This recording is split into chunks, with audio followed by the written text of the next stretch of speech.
السلام علیکم زه منیس خان او نن د مئی 15 تاریخ کال د 2018 دا 2-3 هفتې انتهایی ضروری دي او دا دي چې 28 ترمیم د پاره کوششونه شروع دي او د اسټابلیشمنت دا خواهش دی چې 28 ترمیم د بجټ د 8 جون نه مخکې وشي او خلک ذرایع په اسلام آباد کې چې کم دی وی چې د 21 نه د 25 تاریخ په منځ کې کېدی شي دا وشي او هر پارټي دی وخت کې سلور سټیک هولډر دي او سلور وانو خپل داو پیچ کوي نو په دې مول په کوم چې 28 ترمیم کې دوی څه بدلول غواړي او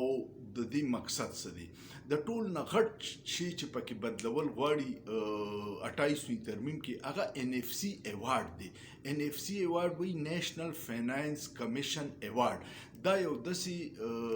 بورډ دی چې په دې کې دا فیصله شوې ده چې د وفاق کم آمدن راټول کې ټیکسونه هغې کې به صوبو څومره ورکوي او دوی به څومره علي نو په دغې باندې غټه جګړه دا وایي چې کله 28 ترمیم وشو نو صوبو له ډېرې پیسې لاړې او وفاق سره لږې پاتې دي نو د وفاق خو خپلې خرچې او دفاع بجټ هم دی ټول نو اوس دغې کې کټوتي کوي چې د صوبو نه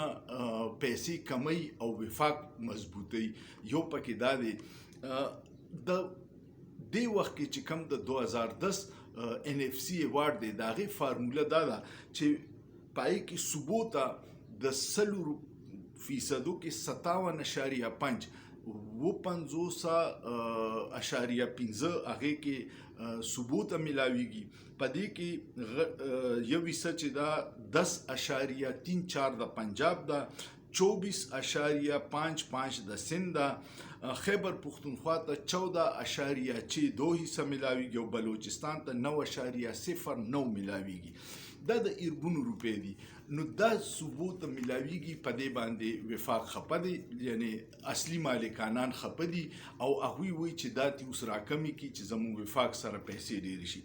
بیا پکې په 28 ترمیم کې بل هم اوازه ده دوه محکمې ته واپس لي تاسو ته مخکې ما په ویډیو کې ویلو یو د صحت او یو د تعلیم ځکه چې په دې کې ګرانټونه ډېر راځي د بهر نه ورلډ بانک وایي زه دا 50 کروڑ ډالر والے خپل نظام تعلیم پیټي کې خپل نظام صحت پیټي کې نو ګرانټ واپس کول نه هغه هم ټولې مزي ریوړی چې خوړي دا وکړي درېیم یو کار پکې کوي او صرف او صرف د تحریک انصاف کابو کولو دپاره کوي تاسو ته پته ده چې د تحریک انصاف خلاف د ادارو سره ویه ده او دا ملک چې دی وخت کې په بحرانونو کې دی نو دا په دې وجه دی چې کله قانون سازي د عوامو د پاکستان د مفادي د پاره کوي نو هغه فایده کوي کله ته د یو سړي د ګیرولو یا د سیستم نه اوټ کولو د پاره خالص مخلص قانون سازی کې نه تباهی ته ځي څنګه چې زموږ د معیشت حال دی 26 ترمیم 27 ترمیم او اوس په 28 ترمیم کې یو شک دی دا چې گورنر راج اختیار اوس چې کوم دی آئینی عدالت لورکی دا خلک وایي چې په دې شک کې دي مخکې د گورنر راج دا طریقه ولکه خیبر پختونخوا کې گورنر راج لګي نو د خیبر پختونخوا اسمبلی به اول قرارداد پاس کړي نو بیا به گورنر راج لګي دلته کې دوی ډېر کوشش وکړو خو 90 کسان دي یو مات نشو نو دا اختیار اوس د دې نالي او دا به بیا د تحریک انصاف په حکومت هر وخت یو توره به په لاس کې چې کوم معمولي څه کوي زموږ خبره نه منې یا احتجاج کوي نو گورنر راج به آئینی عدالت وایي چې ولګوي خیبر پختونخوا کې امن و امان صورتحال خراب دی نو دا ولګوي نو دا پکې یو شک دی نو چې کله قانون سازي د یو پارټۍ د یو سړي د سیستم نه د اوټ کولو دپاره هغه وروسته بیا هم تباهي کوي خو دې وخت کې په خلک نه پوهېږي نو دا پکې غټه مسله ده بیا اوس د دې سلور سټیک هولډرز دي یو پیپلز پارټي ده یو مسلم لیگ نون دی یو تحریک انصاف دی یو اسټابلیشمنت دی د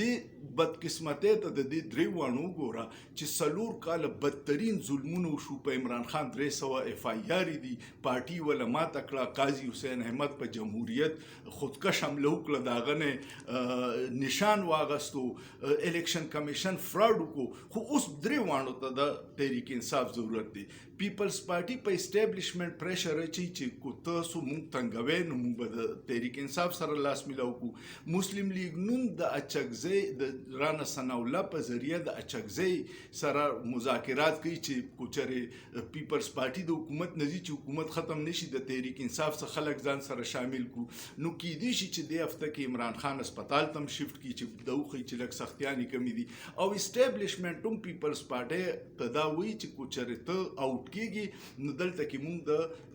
تحریک انصاف سره د مذاکراتو یو کلکې کولاو ساتلې ده. بل پکې دا کار کړی چې د پیپلز پارټي شل MNA تیار ناستي چې ریزاین کی او د سامایلی شي.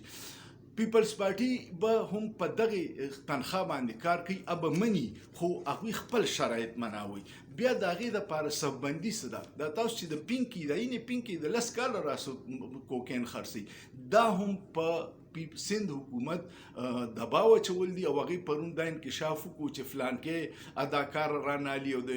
MNA او د ښځه رانه علي ګاک مې کو سبا دا وایي چې بلاول مې ګاک دی نو ته ورسره څه کولی شي. او دغه خطرې د وجې چې په سند کې دا چې پولیس کمپرومایز نشي نو پرون د پنجاب مریم بیبي نوټس واغستو CTD ته چې دا راولې چې دې نم تفتیش وکړو نو کېدای شي چې هلته شفت کی چې بیا ستې اوګلوایي نو اتې کېږي. بل ندیم افضل چند دی هغه اروای لنټور کو هغه وی چې صدر زرداری به بالکل استعفا نه ورکړي. مطلب دا چې پریشر دی په دویم هغه وی چې کله دغه سي ترمیم راځي نو نیب اکټیو شي. نیب خلک سیاستدانان وی چې دای جوړه کړي صرف د بلیک میلینګ د پاره ده کینه دا کم حکمرانان چې د دوی د ایربونو د لوټ مار فایلونه دي خو چې اوس د اسټابلیشمنت سرټیک دي نو هغه فایلونه بندي چې کله خبره نه مني بیا تی دوړه لري. بل یو خبر پکې دا دی چې د بابراوان نه تاسو کو چې آیا تاسو دغه سره پیپلز پارټي سره سه اتحاد د تحریک انصاف کیږي نو هغه ورته چې سو پوری دوی د حکومت نه راوتی نه هیڅ خبره نه کیږي او بلوي چې 28ویں ترمیم په ورده کې را روان دي. خبل دا چلو کو چې فیصل واډای مارکیټ ته بیا راوستو ډېر مدغیب هغه وی چې دا پینکی چې دا خو لا صرف ټریلر دی شاته فلم ډېر پاتې دی کوله خبره نه مني بلاول دلین دا او بلاول د خپل پلان نه پریشر ختمولو د پاره پرون پریس کانفرنس کې دا وی چې سو پوری مانی ویلې نو ترمیم بنه کیږي. نو دغه صورتحال دی ټول طرفونو ته بلیک میلینګ او دغه دی خو د 8 جون نه به مخکې پدې کوي چې په دې بجټ کې کومه حصہ ثبوت ورکړي هغه واپس ځان ته پاتې کی او سلسله روان شي. کم قانون سازی چې د عوام د مفاد د پاره نه عمل ته تباہی کوي او کم قانون سازی چې د شخصیاتو د مفاد د پاره د هغوی طاقت سیوا کوي هغه ان د لانګ رن روسته بیا عمل ته ډېر نقصان کوي. الله دې رحم وکړي. ما وی چې په NFC مو پوهه کم 28ویں ترمیم کې سره روان دي او جال کم خور شوی دی او څوک خپل پته څنګه پکیل کې مخکې روسته کوي. ویډیو کوم خوښ شو کمنټ وکړئ لایک کړئ شیر کړئ او ښه سوچ وکړئ په ښه سوچ کې څه ګناه نشته.